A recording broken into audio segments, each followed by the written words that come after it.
எங்க கூட்டணி ஒருவருக்கொருவர் விட்டு கொடுத்து மக்கள் விரோத திமுக ஆட்சி அகற்ற வேண்டும் என்பதற்காக அமைக்கப்பட்ட கூட்டணி. உங்க கூட்டணி அப்படி இல்ல, சுயநலம் நிறைந்த கூட்டணி. அதனாலதான் முன்கூட்டியே காங்கிரஸ் கட்சி திமுகவுடைய நிலைமை தெரிஞ்சு ஆட்சியில பங்கு வேணும்னு இப்பவே குரல் கொடுத்துட்டாங்க. பிறகு விடுதலை சிறுத்தை அப்படியே பட்டும் படாதையும் அவர்களும் ஆட்சியில பங்கு இருந்தா பரவாயில்ல அப்படின்னு கேட்கிற அளவுக்கு வந்துட்டாங்க.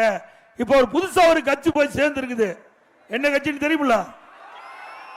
அந்த அம்மா ஒரு மாசத்துக்கு முந்தைய அவருடைய மாநாடு நடத்தினாங்க. அதுல துணை முதலமைச்சர் வேணும் கேக்குது. இது துணை முதலமைச்சர். ஆக இப்படி இருக்கிற கட்சியெல்லாம் ஒன்னா சேர்ந்துதான் கூட்டணி அமைச்சிருக்கிறாங்க.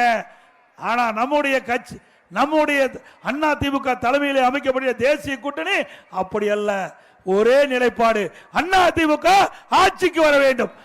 மக்களோட திமுக இந்த தேர்தலோடு அவர்களுக்கு ஒரு நிரந்தர விடுதலை கொடுக்க வேண்டும். அதுதான் நம்ம கூட்டணியுடைய நிலைமை. நம்ம கூட்டணிக்கு அவருடைய கூட்டணிக்கு இதுதான் வித்தியாசம். நாம லேட்டா கூட்டணி அமைச்சாலும் லேட்டஸ்டா கூட்டணி அமைச்ச கட்சி அண்ணா திமுக கட்சி.